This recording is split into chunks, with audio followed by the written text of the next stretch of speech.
And Hezekiah was trapped between a mountain and a hard place. Sennacherib was giving him a hard, was taunting him, offering him chariots and horses if he could find somebody to ride them. And remember how it ended? All the people on the wall stood silent. Stood silent. They didn't answer him. So that brings us to today. Title for Isaiah chapter 37 is God's Assurance. So, how does God assure you? Through His Word. Through His Word. Through His Word. He sounds crazy. Like he talks to us. He told me we were gonna have a baby, but he told me like years ago, and I just had to have faith. Okay. Now, between the event and the promise, was there some doubt? Oh yeah, I'd given up. Yeah, absolutely. Wasn't getting any younger. Now, if he tells you that again, how you gonna feel? If he tells me one more time, that's fine. But after that, or if he tells me we're having triplets, then I'll freak out. But I mean, are you gonna be more assured the next time if he tells you the same thing? Absolutely. Sure. A lot of times our assurance comes through hard times.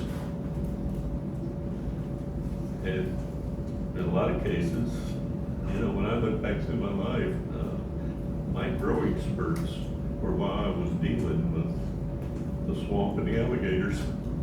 Neck deep in alligators and everything was falling apart, and it was kind of like, where are you, Lord? And then it sort of ends up in my case, it sort of ends up like being a Monday morning quarterback. You look back on the game and all of a sudden you see, oh, there he was. I see what happened. And then the next time you have to go through the swamp, you enter with a lot more confidence. So verses 1 through 37 are God's assurance. Hezekiah's response, we know what the people's response were. They just stood on the wall of the wall of Jerusalem, and they did not answer him, did not say a word. So, Hezekiah's response is verses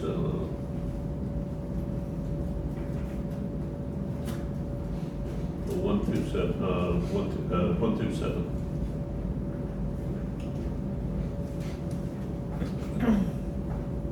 Anybody read 1 through 7?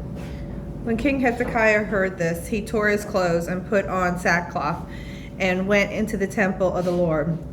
He sent Eliakim, the palace administrator, Shabana, the secretary, and the leading priests, all wearing sackcloth, to the prophet Isaiah, son of Amoz. They told him, "This is what Hezekiah says. This is the day the Lord of distress and rebuke and disgrace, as when children come to the moment of birth, and there is no strength to deliver them. It may be that the Lord your God will hear the voice of the field commander whom his master, the king of Assyria, has sent to ridicule the living God, and that he will rebuke him for the words the Lord your God has heard. Therefore, pray for the remnant that still survives." Okay. So, Oh, wait, you said through 7? through 7. Oh, hold on, a couple more. When the king Hezekiah's officials came to Isaiah, Isaiah said to him, "Tell your master, this is what the Lord said. Do not be afraid of what you have heard. The words with which the underlings of the king of Assyria have blasphemed me. Listen, when he hears a certain report, I will make him want to return to his own country, and there I will have him cut down with the sword." Yeah, okay. So, what's Hezekiah's first response? Tore his clothes. He humbled himself. Remember last week we talked about sackcloth and ashes and tearing your robe? When they tore the robes, they weren't tearing their work clothes. I mean, the king tore his robes, his expensive, elaborate robes. He wanted to show God, and the message was, I am humbling myself before you. I am surrendering my sovereignty to you. And when the king tore his robes or threw down his crown and put ashes on his head like David did after his son died, Bathsheba's son died, they're saying, he could have said, I'm king and I'm not going to bow to anybody. But instead, he humbled himself before God. And he went to the temple to do it. That's significant. When you're sick, where do you go? To my wife. Huh? To my wife. Your wife. Okay. But what is our first response? Go to the world. Go to the hospital. Go to the emergency room. Go to the Bed. doctor. And in James chapter 5, what does it say our first response should be? Go to the Lord. Huh? Go to the Lord.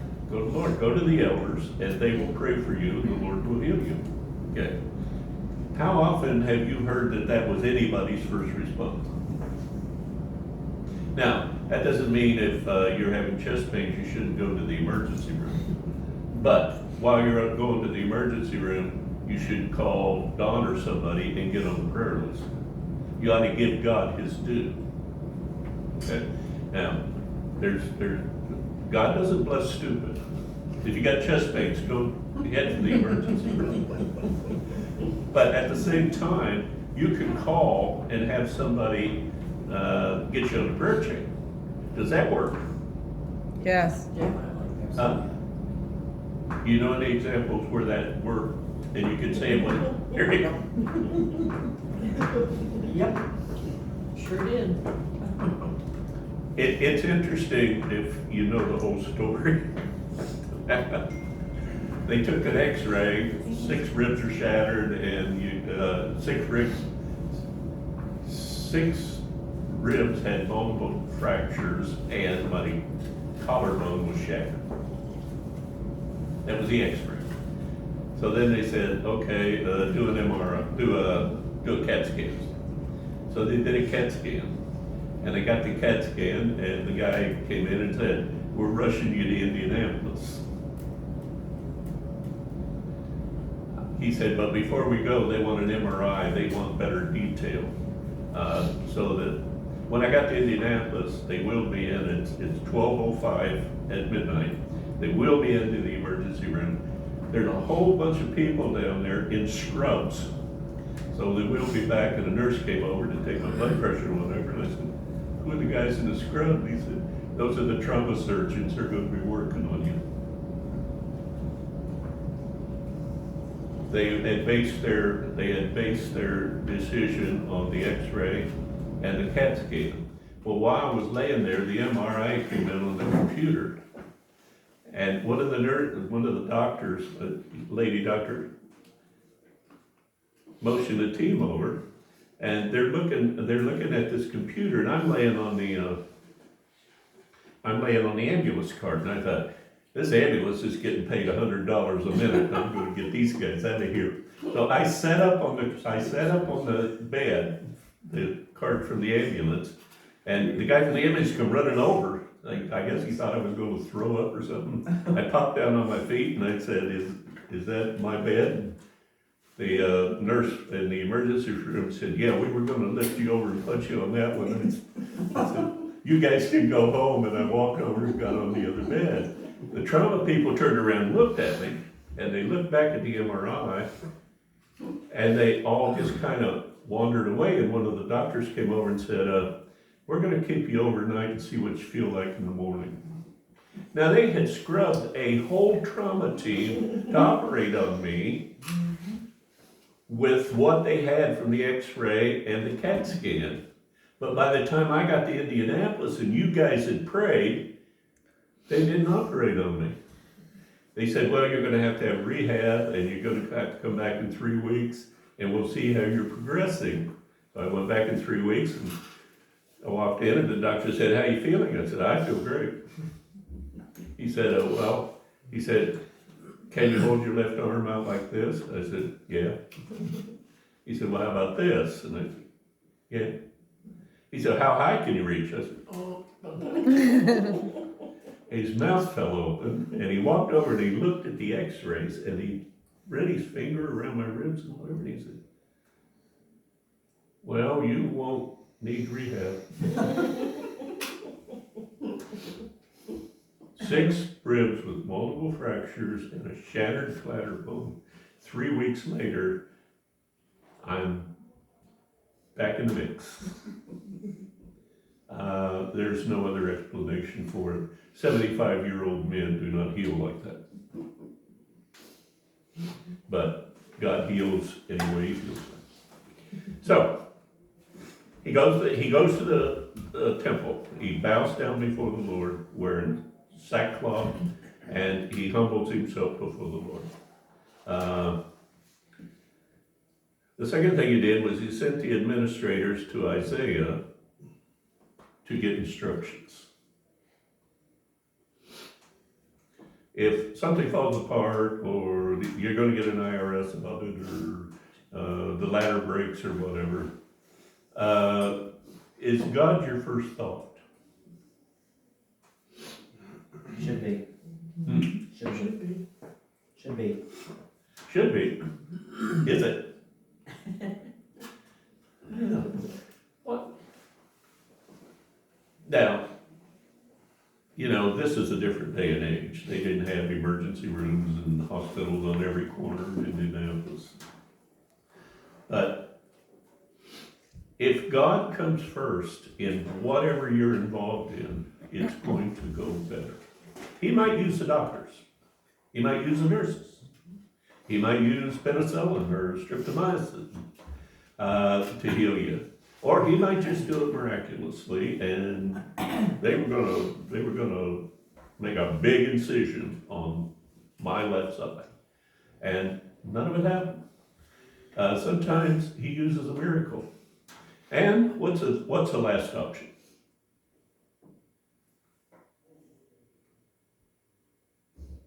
You pray for healing, all your bones are broke. It looks bleak. What's the last option? You die. Sometimes he says no. I was gonna say, I didn't know that was an option. I thought that was just, that's just there. Sometimes Something happens. It's an option, I'll choose At something some else. point, it's time to go home. At some point, he's going to take you and he's going to put you in your mansion in heaven, and you're going to be out of here. And the older you get, the more appealing that becomes. Exactly. My dad used to always say, whenever something was wrong, say, okay, what's wrong? And I'd tell him what was wrong, and he'd say, well, then what? So you have an option, you can either go one way or another way, and then what? And I'd always end up at the end of it, I said, and with the worst options, he'd say, then what? I'd say, well, I said, then I die. And he said, then what? Okay, I'm fine. And now you're home. Yeah, exactly. The Bible says we all have an appointed time to die and then the judgment. At some point, something's going to happen to me, and all you guys are going to be praying, and God's going to say no. he's had enough, he's done enough, he's time for his reward. And, you know, hopefully it'll at least be a log cabin on our trout streets. I don't do mansions very well, I don't feel comfortable. I'd rather just sit on a deck and under a pine tree. But the bottom line is, that day's gonna come, and you should not feel defeated. I mean, you know that God has, and you don't know the half of it. I can go on for 2 days about things that happened in Vietnam, head-on crashes with idiots on drugs. I can tell you some real scary stories, and I never got a scratch. But at some point, it's not gonna work anymore, because God's gonna say, no, it's enough, it's time for him to leave, somebody else can teach that class. And, you know, at some point, somebody should be. At some point, maybe you've heard all I have to say. And start repeating myself, and it's getting boring, and maybe you need another voice. Maybe, you know. You can't go until you teach someone here all your cooking recipes, so you'll be here a while. And if you, Heck, I don't have any recipes. What are you talking Exactly, so you gotta teach them. We'll take a bit. hey, Bill, so when you go, you can have your mansion or whatever up in heaven, but if you're not meeting us at the gates when we come, you're gonna hear With that. bacon. That's right, with bacon. Say again? When you go, okay, and you got your little log cabin up in heaven, if you don't meet each and every one of us at the gate when we go, you're gonna hear about it. As I say, he'll just have a note at the gate.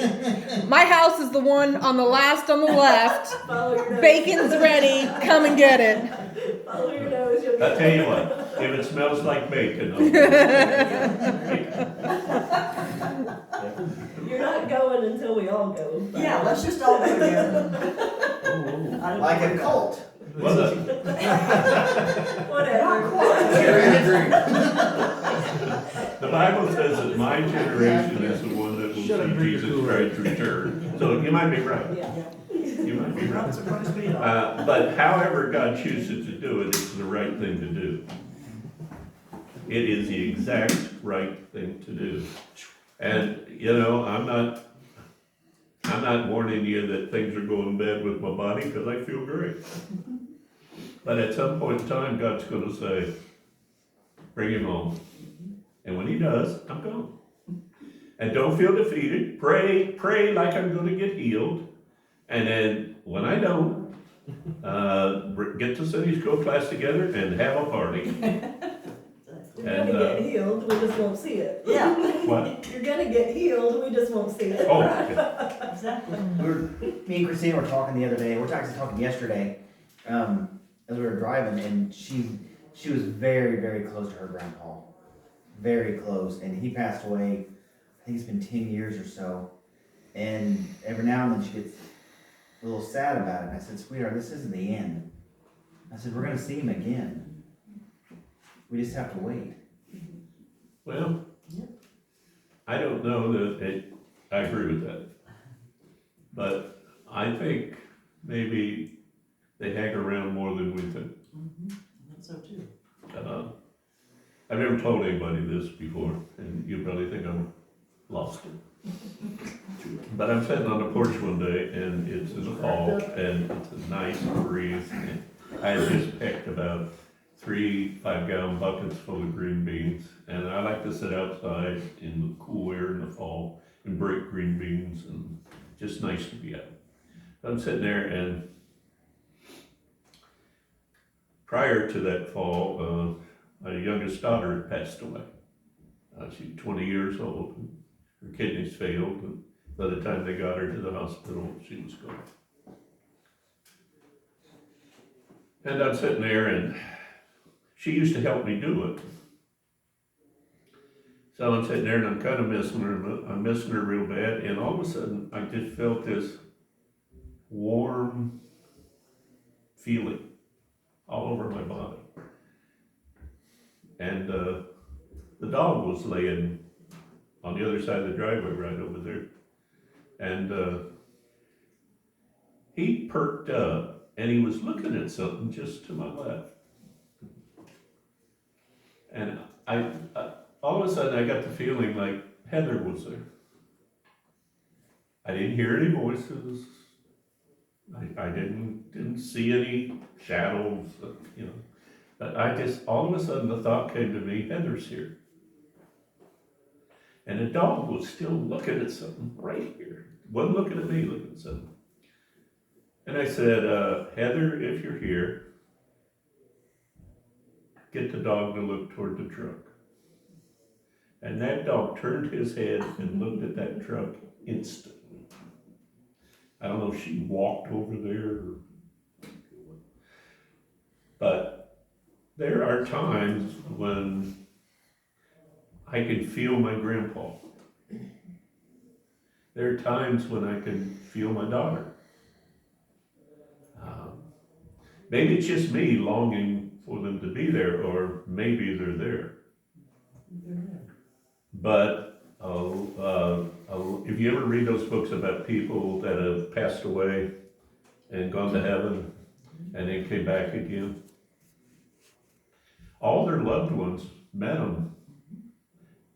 Every one of them ended up in a meadow, and they described the meadow exactly the same. Every one of them, hundreds of people, none of them knew each other. The books hadn't been written yet. The guy's just researching it. And every one of them told the exact same story, described the exact same meadow, described exactly how everything was. Every blade of grass was perfect. The scent, the song that was in the air that they could hear.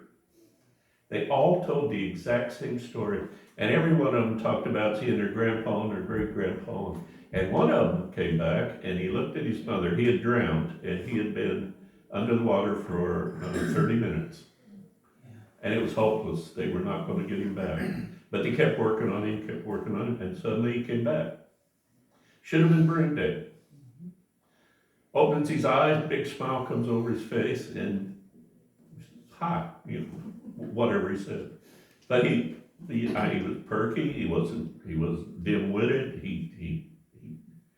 and his mom and dad come rushing in, and he said, "Hey Mom," he said, "I met my brother and sister." She said, "You don't have a brother and sister." And they thought, well, he's just confused because the oxygen and whatever. He said, "No, I have a brother and sister in heaven." "Son, you don't have a brother and sister." I said, "Yes, I do." And she got to thinking about it later. She had had 2 miscarriages. And those children that were miscarried, as far as God's concerned, were people, and he took them to heaven. And they met him in that meadow. He described them to her, and he told him, he said, "They can't wait to see you." I believe that. I believe that at times when sometimes we're struggling and sometimes things aren't real good, that our loved ones can come and touch us. Every time I make bacon on Sunday morning, I think of Mark. Sometimes I think he's there grinning at me. I don't doubt that a bit. What? I don't doubt that one bit, yes. He's saying a little more bourbon. He's saying a little more bourbon. That could be. There's probably a piece or two missing when you get there for sure. But I'm serious. A lot of times I'm just wasted and I'm busy and I've got 4 things on the burners and I'm trying to keep up, and all of a sudden I just think of Mark. All of a sudden I think of Mark. I really think there's a good chance that her grandpa's with her at times Oh, yeah. when she's struggling. I really think there have been times when my daughter was with me. I really think that God allows that or even encourages it so that we can get through the rough times. I think so too. But I wish I had video of that dog. That dog was looking right here, and I said, Heather, if you're here, get the dog to look at the truck. And that dog went just like that. You know what she did? She loved the tennis balls, what she did. What? She whacked the tennis ball. I've never seen anybody hit a ball like that girl. Whatever. But there have been those times. All right, where we at? Where did we? How did we? Okay. In 5-7, we get Isaiah's response. Isaiah first deals with Sennacherib's arrogance.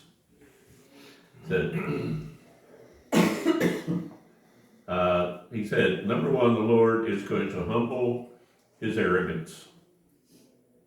Number two, the Lord is going to send him home with his tail between his, I'm adding a little. Going to send him home with his tail between his legs like a whipped dog. Actually, later on it says, as if he has a hook in his mouth and is being reeled in. He's going to be pulled back to his own land. And number three, he said, he's going to die by the sword in his own land.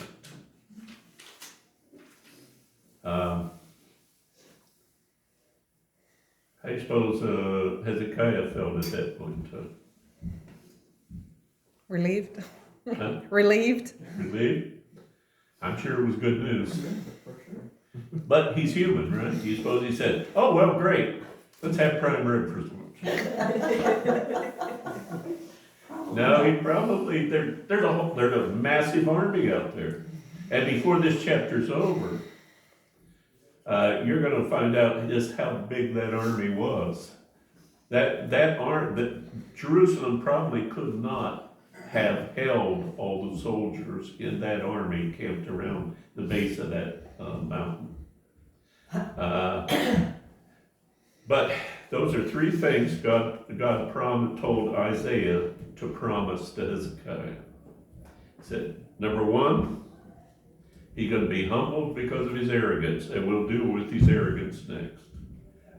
He actually talked about himself in the next few verses as if he was God. And that probably was the last nail in that man's coffin. I can imagine God said, okay, we're going to deal with this in a different way now. He was going to send him home, and when he got home, at some point, he's going to be killed by the sword in his own land. Actually, it ends up in his own castle. It'd be interesting to see who does it. We'll deal with that next week. Boy, we didn't get much done.